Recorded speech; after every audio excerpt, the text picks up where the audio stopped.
Welcome to the Highlights Show. I'm Phil Kessler. And I'm Amy Ryan. It's great to be here. Wow. Okay, that was quite a session. I'm still sort of processing everything they covered in that Roadmap to Justice for Black Canadians webinar. Just really impactful. Absolutely. It felt incredibly comprehensive, didn't it? It really did, like a living document, almost. Mm-hmm. And what struck me right away was how they framed it, not just as, here are some new ideas, but as a clear continuation of advocacy that's been going on for a very long time. Right, that historical thread was strong, this coordinated legislative push. Yeah. It's part of a much longer struggle. Exactly. It puts everything in context, underscores the depth of commitment needed. It really does. And, I think what initially surprised me, or maybe just hit me, was the sheer breadth of those legislative priorities they mentioned. Cool. I mean, it wasn't just one thing. Employment equity, criminal justice reform, education, mental health care. That's a huge scope. It is. And it speaks volumes about how systemic these issues are, right? Totally. Pervasive. They're not isolated problems you can just tackle one by one. Everything's interconnected. Employment, justice, education, health. Yeah. It shows how deeply rooted the challenges are for Black Canadians, and, well, it means the solutions have to be just as interconnected, holistic. Okay, so speaking of interconnected, let's unpack the employment equity part a bit. Yeah, that was crucial. Because that critique they had about lumping Black Canadians into the broader visible minority category, that really stood out to me. It feels like something often missed. Oh, absolutely. It's a major problem with the current approach, isn't it? How so? Exactly. I mean, intuitively it sounds inclusive, but... Well, that's the catch. By using that single umbrella term, visible minority, you actually make it impossible to track the specific issues Black communities face. Ah, right. The data gets muddled. Exactly. You can't disaggregate. Yeah. So how do you measure things like underrepresentation in certain sectors, or wage gaps, or specific barriers to advancement for Black Canadians if they're just part of a larger undifferentiated group? You can't really target policies effectively then. Precisely. It prevents targeted tracking and therefore targeted remedies. It's like trying to fix a specific faulty wire when you're only looking at the building's total electricity usage. You know there's a problem, but not where.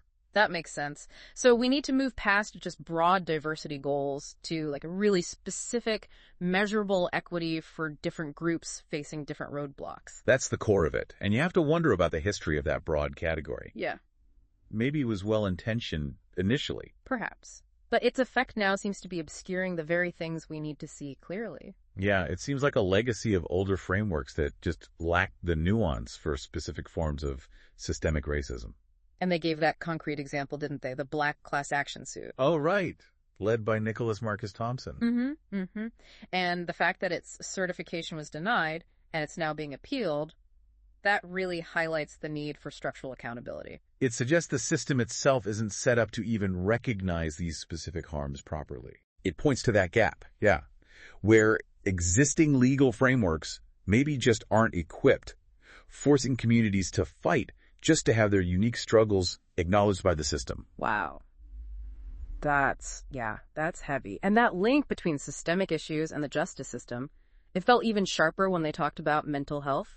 Definitely. That point about Black Canadians often avoiding care because of medical racism and then mental health crises getting criminalized disproportionately, that connection felt so direct, so devastating. It is devastating. And it reveals this really dangerous cycle. You have medical racism, the bias, the differential treatment within healthcare. Missing symptoms, misdiagnosis. All of that. It erodes trust. Yeah. So Black individuals might avoid seeking help. Then when a crisis does happen, instead of getting appropriate, culturally sensitive care, they're met by law enforcement. Too often, yes. Yeah. Leading straight to criminalization instead of treatment. The system meant to heal becomes, well, another point of contact with a system that over-polices. And that links to what they mentioned about the preference for Black mental health providers, right? Absolutely. That's not just a preference. It signals a huge unmet need, a need for care that's affirming, that understands the lived experience, the historical context, the specific traumas. And when that care isn't available, or people fear racism if they seek it, it creates a vacuum. Mm-hmm. And unfortunately, the justice system often steps into that vacuum. Which brings us back to those broader concerns about the justice system itself, like the Charter guarantees, Section 15, equality rights, Yeah. but they're not actually delivering equal outcomes on the ground for Black people. It feels like a breakdown of trust in those fundamental promises. It really raises that critical question, doesn't it? If the foundation promises equality, but we see these systemic inequities persist, especially in things like mental health criminalization, where's the disconnect? Yeah, where is it? The criminalization example is just so stark. It shows how those constitutional guarantees aren't translating into equitable lived experiences. There's still so much work needed to bridge that gap between, the principle on paper and the practice in reality. It really makes you question the mechanisms themselves. You have to look beyond the text of the law to its actual real-world impact. Something else that really stayed with me was how they kept bringing it back to history.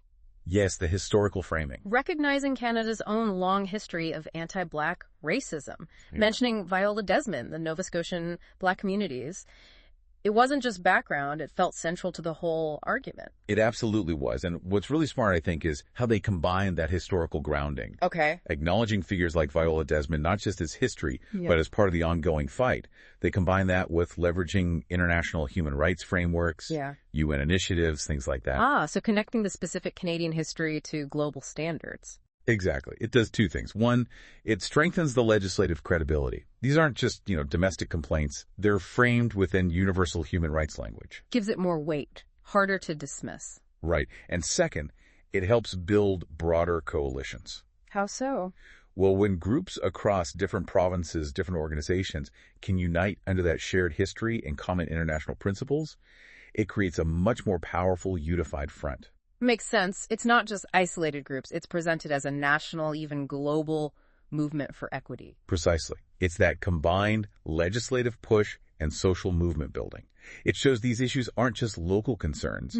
They resonate with international justice standards. And it wasn't just them talking at us, was it? No, not at all. The engagement felt really active. The Q&A, hearing from community organizers across the country, sharing their experiences. Yeah, those testimonies were powerful. And then those very clear, direct calls to action at the end. It felt like, okay, here's what you can do right now.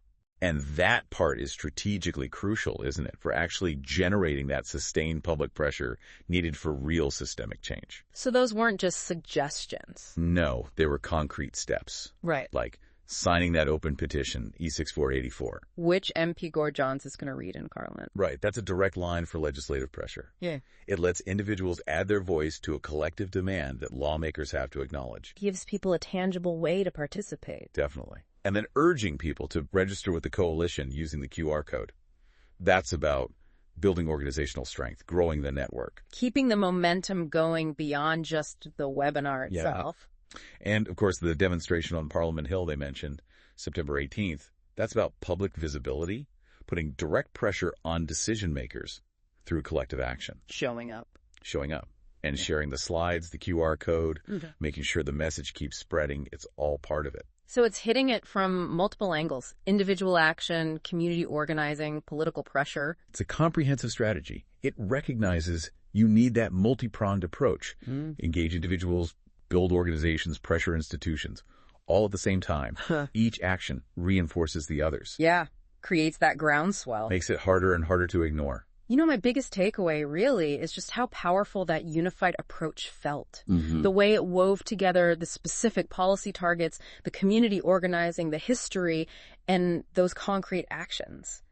It really drove home that this is a movement happening right now, not just a report. The energy was really there. It truly was. And this roadmap, articulated so carefully, it does leave us with a pretty significant question, doesn't it? Which is? How do we, all of us, individuals, communities, how do we sustain this momentum? Yeah. How do we make sure these policy goals actually become real, tangible justice and equity? Not just now, but for future generations. That's the challenge, keeping the pressure on, ensuring follow-through. Exactly.